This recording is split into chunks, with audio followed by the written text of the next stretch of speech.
Пролета повторно им носи проблем на околу 200 пчелари од регионот. На нив овоштарите им ги убиваат пчелите. Таа пчелка што ќе фанат препаратите, пестицидите, таа веќе му умира. Не може ни да стаса до сандако. Има некоја што стаса, да речеме, со помалку обштетување. Таа кога дојде у сандако, ош една поред неа или две ќе умрат. Затровуваат се една од друга, значи таа што ќе стаса, али веќином што ги фане препаратот ја остануваат на лице место, таму умират право.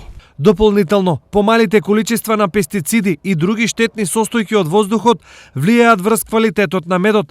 Секако ова го знаат и граѓаните, па добро внимаваат од каде ќе набават мед. Внимаваме ние од каде купуваме мед, од наши пријатели, што сигурно е мед чист.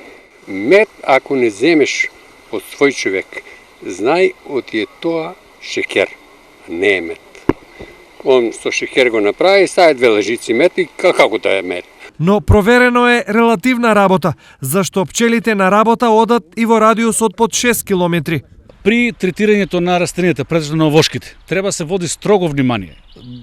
Чувателите на пчели да бидат известени дека на одредена површина ќе се врши третман против болести или штетници на тоа подрачје.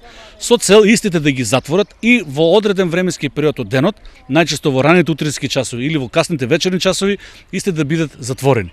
Оваа состојба не е нова, но секоја година е се полоша, нешто што е потврдено и од последните европски истражувања.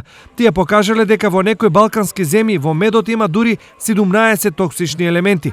Кај нас во регионот годишно се произведуваат околу 60 тони мед, а добар дел од него по многу основи е сомнителен.